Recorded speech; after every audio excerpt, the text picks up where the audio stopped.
ਚੋਰ ਸਾਹਿਬ ਪਹਿਲੇ ਤੇ ਇੱਕ ਬੜਾ ਅਫਸੋਸਨਾਕ ਹਾਂਜੀ ਵਾਕਿਆ ਹੋਇਆ ਬਲੋਚਿਸਤਾਨ ਦਾ।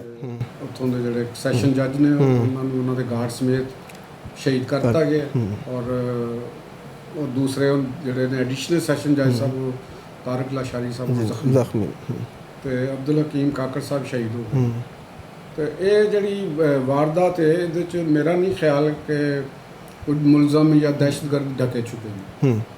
ਸਾਡੇ ਜਿਹੜੀ ਏਜੰਸੀਜ਼ ਨੇ ਉਹਨਾਂ ਨੂੰ ਵੀ ਪਤਾ ਹੈ, ਅਦਾਰਿਆਂ ਨੂੰ ਪਤਾ ਹੈ, ਵਜ਼ੀਰ ਆਲਾ ਬਲੋਚਿਸਤਾਨ ਨੂੰ ਵੀ ਪਤਾ ਹੈ ਔਰ ਬਾਕੀ ਸਭ ਨੂੰ ਪਤਾ ਹੈ ਛੁਪੇ ਹੋਏ ਚਿਹਰੇ ਕੋਈ। ਉਹਦੀ ਵਜ੍ਹਾ ਹੈਗੀ ਹੈ ਕਿ ਹੁਣ ਇਹ ਵੀ ਇੱਕ ਗੱਲ ਹੈ ਵੀ ਕਿ ਟੈਰਰਿਸਟ ਬੜੇ ਅਰਸੇ ਤੋਂ ਪਾਕਿਸਤਾਨ ਦੇ ਜਿਹੜੇ ਸਟੇਟ ਆਰਗਨਸ ਨੇ ਉਹਨਾਂ ਦੀ ਜਿਹੜੀ ਇੰਪੋਰਟੈਂਟ ਸ਼ਖਸੀਅਤ ਨੇ, ਇੰਪੋਰਟੈਂਟ ਅਹੁਦੇ ਨੇ, ਉਹਨਾਂ ਨੂੰ ਟਾਰਗੇਟ ਕਿਉਂ ਕਰਦੇ। ਉਹਦੀ ਵਜ੍ਹਾ ਇਹ ਹੈਗੀ ਕਿ ਇਹ ਐਸੇ ਜੱਜਿਸ ਨੂੰ ਟਾਰਗੇਟ ਕਰਨਾ ਇੱਕ ਵਜ੍ਹਾ ਉਹਦੀ ਸਮਝ ਆਉਂਦੀ ਹੈ ਕਿ ਬਹੁਤ ਸਾਰੇ ਟੈਰਰਿਸਟਾਂ ਦੇ ਮੁਕੱਦਮਾਤ ਨੇ, ਕੇਸਿਸ ਨੇ, ਤੇ ਉਹ ਜੱਜਾਂ ਨੂੰ ਕਰਨਾ ਚਾਹੁੰਦੇ ਨੇ ਖੌਫ ਤਾਂ ਕਿ ਸਾਡੇ ਬਾਰੇ ਦੇ ਵਿੱਚ ਕੋਈ ਉਹ ਫੈਸਲਾ ਕਰਨ ਤੋਂ ਪਹਿਲੇ ਇਹ ਦੱਸਣ। ਇਹ ਬੜਾ ਪੁਰਾਣੀ ਤਰੀਕਾ ਹੈ ਵਾਰਦਾਤ ਜਿਹੜੀਆਂ ਟੈਰਰਿਸਟ ਆਰਗੇਨਾਈਜੇਸ਼ਨਸ ਨੇ ਉਹਨਾਂ ਦਾ ਇਹ ਰਿਹਾ ਕਿ ਇੱਕ ਦਫਾ ਤੇ ਪਾਕਿਸਤਾਨ ਦੇ ਵਿੱਚ ਐਸੀ ਵੀ ਸਿਚੁਏਸ਼ਨ ਆ ਗਈ ਸੀ ਕਿ ਦਹਿਸ਼ਤਗਰਦਾਂ ਦੇ ਕੇਸਿਸ ਸੁਣਨ ਤੋਂ ਇਨਕਾਰ ਕਰ ਦਿੰਦੇ ਸਨ ਜੱਜਿਸ, ਕਿਉਂਕਿ ਉਹ ਅਖਤਿਆਰ ਹੁੰਦੇ ਨੇ ਕਿ ਇਹ ਕੇਸ ਨਹੀਂ ਮੈਂ ਸੁਣਦਾ। ਤੇ ਜਿੱਥੇ ਦਹਿਸ਼ਤਗਰਦੀ ਦਾ ਕੇਸ ਜਾਂਦਾ ਸੀ ਤੇ ਜੱਜਿਸ ਕਹਿ ਦਿੰਦੇ ਸਨ ਅਸੀਂ ਨਹੀਂ ਕੇਸ ਸੁਣਦੇ। ਸਹੀ ਹਾਂਜੀ, ਜਦੋਂ ਮਿਲਟਰੀ ਕੋਰਟਸ ਹੋਈਆਂ ਤੇ ਉਹਨਾਂ ਦੇ ਵਿੱਚ ਵੀ ਆ ਇੱਕ ਤੋਜੀਹ ਬਣਾਏ ਗਏ। ਫਿਰ ਇਹ ਵੀ ਯਾਦ ਹੋਏਗਾ ਕਿ ਉਹਨਾਂ ਦੇ ਜੱਜਾਂ ਦੀ ਸ਼ਨਾਖਤ ਨਾ ਦਿੱਤੀ ਜਾਏ, ਚਿਹਰੇ ਲੁਕਾਏ ਜਾਣ, ਇਹੋ ਜਿਹੀਆਂ ਚੀਜ਼ਾਂ ਹੁੰਦੀਆਂ।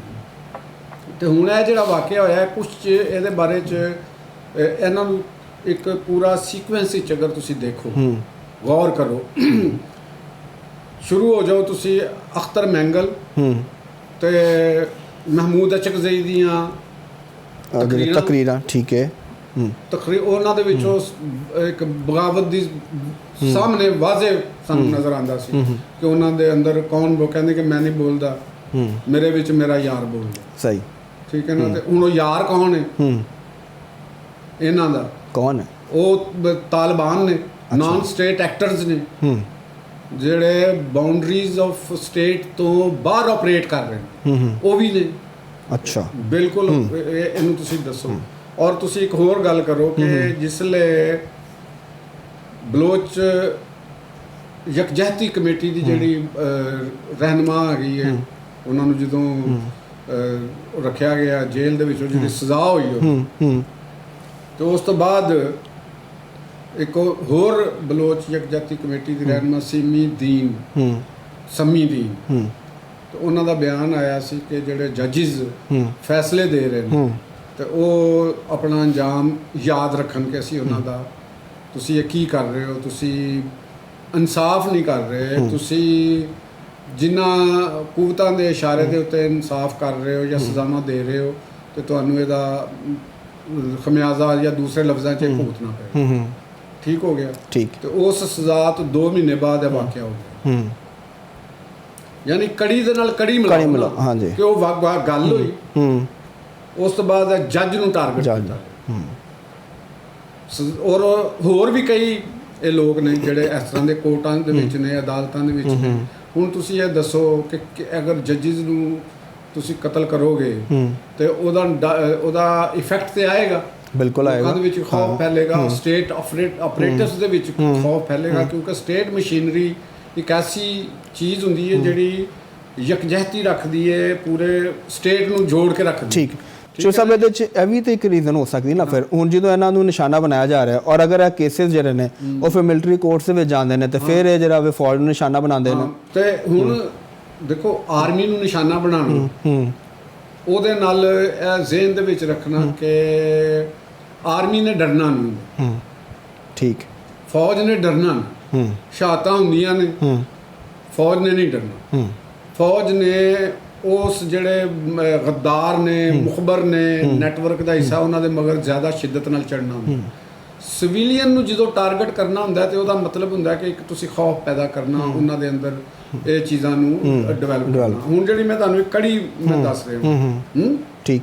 ਤੇ ਹੁਣ ਇੱਕ ਖਾਤੂਨ ਨੂੰ ਸਜ਼ਾ ਹੋਈ ਝੂਠ ਹੈ ਜਾਂ ਸੱਚ ਹੈ, ਚਲੋ ਮੰਨ ਲਓ ਤੁਹਾਡੀ ਨਜ਼ਰ ਦੇ ਵਿੱਚ ਤੁਸੀਂ ਕਹਿ ਰਹੇ ਹੋ ਕਿ ਜੀ ਇਹ ਨਹੀਂ ਹੋਈ, ਗਲਤ ਹੋਈ, ਤੁਹਾਡੇ ਕੋਲ ਅਪੀਲ ਹੈ, ਹੋਰ ਚੀਜ਼ਾਂ ਨੇ, ਤੁਸੀਂ ਉਹਦੇ ਉੱਤੇ ਤੁਸੀਂ ਅਗਰ ਥ੍ਰੈਟ ਕਰੋ ਕਿ ਅਸੀਂ ਤੁਹਾਨੂੰ ਨਹੀਂ ਛੱਡਾਂਗੇ, ਔਰ ਉਹਦੇ ਤੋਂ 2 ਮਹੀਨੇ ਬਾਅਦ ਇਹ ਵਾਕਿਆ ਹੋ ਜਾਏ, ਔਰ ਫਿਰ ਪਾਕਿਸਤਾਨ ਦੇ ਅੰਦਰ ਕੁਝ ਨਾਮ ਨਿਹਾਦ, ਮੈਂ ਤੇ ਹੁਣ ਕਹਿਣਾ ਪਏਗਾ ਕਿ ਇਨਸਾਨੀ ਹਕੂਕ ਦੇ ਨਾਂ ਦੇ ਉੱਤੇ ਜਿਹੜੀਆਂ ਤਨਜ਼ੀਮਾਂ ਕੰਮ ਕਰ ਰਹੀਆਂ ਨੇ, ਔਰ ਉਹਨਾਂ ਦੇ ਅੰਦਰ ਜਿਹੜੇ ਡਾਟਾ ਇਕੱਠਾ ਕਰਨ ਵਾਲੇ ਲੋਕ ਹੁੰਦੇ ਨੇ, ਉਹ ਤੇ ਇੱਥੋਂ ਦੇ ਹੀ ਨੇ ਨਾ।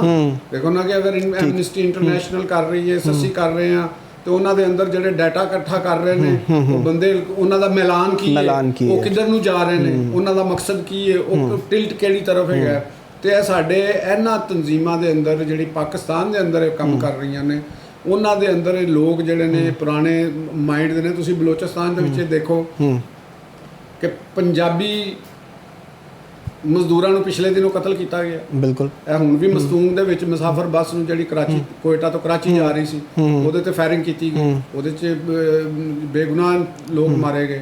ਹੁਣ ਸਾਡੀ ਜਿਹੜੀ ਇੰਟੈਲੀਜੈਂਸੀ ਹੈ ਜਾਂ ਸਹਾਫਤ ਹੈ ਜਾਂ ਰਿਪੋਰਟਿੰਗ ਹੈ, ਚਾਹੇ ਉਹ ਬਲੋਚਿਸਤਾਨ ਬੇਸਡ ਰਿਪੋਰਟਿੰਗ ਹੋ ਰਹੀ ਹੋਵੇ, ਚਾਹੇ ਪੰਜਾਬ ਦੇ ਵਿੱਚੋਂ ਬੈਠ ਕੇ ਰਿਪੋਰਟਿੰਗ ਕਰ ਰਹੇ ਹੋ ਜਾਂ ਕਰਾਚੀ ਦੇ ਵਿੱਚੋਂ ਬੈਠ ਕੇ ਰਿਪੋਰਟਿੰਗ ਕਰ ਰਹੇ ਹੋ, ਮੈਂ ਐਸੇ ਪ੍ਰੋਫੈਸਰ ਦੇਖੇ ਨੇ, ਪ੍ਰੋਫੈਸਰ ਹਜ਼ਰਾਤ ਨੇ ਜਿਹੜੇ ਮੁਖਤਲਿਫ ਕਾਲਮਸ ਲਿਖਦੇ ਨੇ, ਤੇ ਉਹਨਾਂ ਦੇ ਬਾਇਸਨੈਸ ਇਸ ਤਰ੍ਹਾਂ ਦੀ ਹੁੰਦੀ ਹੈ ਕਿ ਉਹਨਾਂ ਨੇ ਅੱਜ ਤੱਕ ਬਲੋਚਿਸਤਾਨ ਦੇ ਅੰਦਰ ਪੰਜਾਬ ਦੇ ਮਜ਼ਦੂਰਾਂ ਦੇ, ਪੰਜਾਬ ਦੇ, ਈਵਨ ਕਰਾਚੀ ਦੇ ਜਿਹੜੇ ਉਰਦੂ ਸਪੀਕਿੰਗ, ਜਿਹੜੇ ਉੱਥੇ ਜ਼ਿਆਦਾਤਰ ਕਰਾਚੀ ਤੋਂ ਬਿਲੋਂਗ ਕਰਨ ਵਾਲੇ ਉਰਦੂ ਸਪੀਕਿੰਗ ਜਿਹੜੇ ਉੱਥੇ ਪੜ੍ਹਾਉਂਦੇ ਨੇ ਯੂਨੀਵਰਸਿਟੀਆਂ ਦੇ ਵਿੱਚ, ਕਾਲਜਾਂ 'ਚ, ਸਕੂਲਾਂ ਦੇ ਵਿੱਚ, ਕਿੱਡੀ ਮੁਕੱਦਸ ਕੰਮ ਹੈ। ਬਿਲਕੁਲ। ਉਹਨਾਂ ਨੂੰ ਸ਼ਹੀਦ ਕੀਤਾ ਗਿਆ, ਕੋਈ ਨਹੀਂ ਬੋਲੇਗਾ।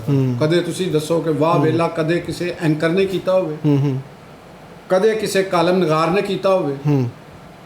ਯਾਰ ਆਖਰ ਬੇਗੁਨਾਹ ਇਨਸਾਨਾਂ ਨੂੰ ਮਾਰਨਾ ਤੇ ਕੋਈ ਬਿਲਕੁਲ ਉਹ ਜਦੋਜਹਿਦ ਨਹੀਂ ਹੈ, ਉਹਨਾਂ ਦੇ ਹਕੂਕ ਵੀ ਤਾਂ ਹੈ ਨਾ ਜੀ, ਕੋਈ ਜਦੋਜਹਿਦ ਨਹੀਂ, ਕੋਈ ਆਜ਼ਾਦੀ ਦੀ ਇਹਦੇ ਬਾਰੇ ਦੇ ਵਿੱਚ ਕੋਈ ਜਦੋਜਹਿਦ, ਅਸੀਂ ਇਹ ਨਹੀਂ ਕਹਿ ਸਕਦੇ ਕਿ ਇਹ ਫਰੀडम ਫਾਈਟਰਸ ਦਾ ਕੰਮ ਹੈਗਾ ਕਿ ਜਿਹੜੇ ਕਿਸੇ ਆਪਣੀ ਕੌਮ ਦੇ ਹਕੂਕ ਵਾਸਤੇ ਵੀ ਅਗਰ ਤੁਸੀਂ ਕਰ ਰਹੇ ਹੋ ਤੇ ਇਹਦਾ ਮਤਲਬ ਹੈ ਕਿ ਦੂਸਰੀ ਕੌਮ ਦੇ ਮਜ਼ਦੂਰ ਨੂੰ, ਲੇਮੈਨਸ ਨੂੰ, ਹੁਨਰਮੰਦ ਨੂੰ ਤੁਸੀਂ ਮਾਰਨਾ ਉਹਦੇ 'ਚੋਂ ਜਾਇਜ਼ ਹੋ ਜਾਏਗਾ?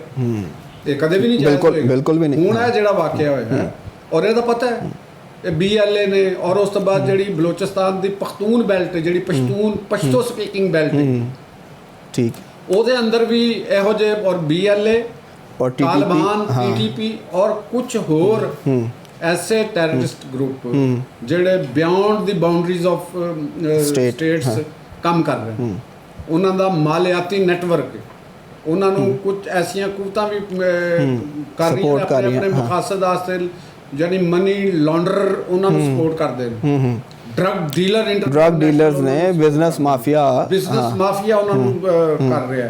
ਉਹ ਆਪਣੇ ਇੰਤਜ਼ਾਮੀਆ ਦੇ ਅੰਦਰ ਆਪਣੇ ਬੰਦੇ ਉਹਨਾਂ ਨੇ ਵਾੜੇ ਹੋਏ ਨੇ। ਤੇ ਬਲੋਚਿਸਤਾਨ ਦੇ ਵਿੱਚ ਮੇਰਾ ਖਿਆਲ ਹੈਗਾ ਕਿ ਵਕਤ ਆ ਗਿਆ ਹੈ ਕਿ ਜਿਹੜੇ ਬਲੋਚਿਸਤਾਨ ਦੀ ਪੋਲੀਟੀਕਲ ਐਲੀਟ ਹੈ, ਪੋਲੀਟੀਕਲ ਪਾਰਟੀ, ਜਿਹੜੇ ਕਹਿੰਦੇ ਨੇ ਕਿ ਜੀ ਅਸੀਂ ਫੈਡਰੇਸ਼ਨ ਦੇ ਨਾਲ, ਅਸੀਂ ਫੈਡਰੇਸ਼ਨ ਦੇ ਹੱਕ ਦੇ ਵਿੱਚ ਹੈਗੇ, ਉਹਨਾਂ ਨੂੰ ਅੱਗੇ ਆਉਣਾ ਚਾਹੀਦਾ। ਤੁਹਾਡੀ ਆਵਾਜ਼ ਇੰਨੀ ਕਮਜ਼ੋਰ ਹੈ, ਤੁਸੀਂ ਗਵਰਨਮੈਂਟ ਲੈਣ ਵਾਸਤੇ ਤੇ ਫੌਰਨ ਆ ਜਾਂਦੇ ਹੋ, ਜਿਵੇਂ ਅਬਦੁਲ ਮਾਲਿਕ ਬਲੋਚ ਸਾਹਿਬ ਨੇ ਜਾਂ ਦੀਗਰ ਹੋਰ ਲੋਕ ਨੇ ਬਲੋਚਿਸਤਾਨ ਦੇ ਵਿੱਚ। ਅਸੀਂ ਨਹੀਂ ਕਹਿੰਦੇ ਕਿ ਵੀ ਉਹ ਕੋਈ ਫੈਡਰੇਸ਼ਨ ਦੇ ਹੱਕ 'ਚ ਨਹੀਂ ਹੈਗੇ, ਲੇਕਿਨ ਤੁਹਾਨੂੰ ਫਿਰ ਦਹਿਸ਼ਤਗਰਦਾਂ ਦੇ ਨਾਲ ਕੋਈ ਹਮਦਰਦੀ ਦਾ ਪਹਿਲੂ ਨਹੀਂ ਹੋਣਾ ਚਾਹੀਦਾ, ਕਿਉਂਕਿ ਉਹ ਪੋਲੀਟੀਕਲ ਗੇਮ ਨਹੀਂ ਕਰ ਰਹੇ। ਠੀਕ ਹੋ ਗਿਆ। ਉਹ ਸਟੇਟ ਨੂੰ ਤੋੜਨ ਦੇ ਏਜੰਡੇ ਦੇ ਉੱਤੇ ਹੈਗੇ ਨੇ ਜਾਂ ਸਟੇਟ ਦੇ ਵਸਾਇਲ ਲੁੱਟਣ ਦੇ ਏਜੰਡੇ ਦੇ ਉੱਤੇ। ਠੀਕ ਹੋ ਗਿਆ ਜੀ ਸਾਹਿਬ। ਬਲੋਚਿਸਤਾਨ ਦੇ ਵਾਲੇ ਨਾਲ ਤਫਸੀਲ ਨਾਲ ਗੱਲ ਹੋ ਗਈ। ਆਜ਼ਾਦ ਕਸ਼ਮੀਰ ਦੇ ਉੱਤੇ ਦੇ ਇਲੈਕਸ਼ਨਸ ਨੇ ਬਿਲਕੁਲ, ਔਰ ਮਰਹਲਾਵਾਰ ਇੰਤਖਾਬਾਤ ਜਿਹੜੇ ਨੇ ਉਹ ਹੁਣ ਹੋ ਰਹੇ ਨੇ।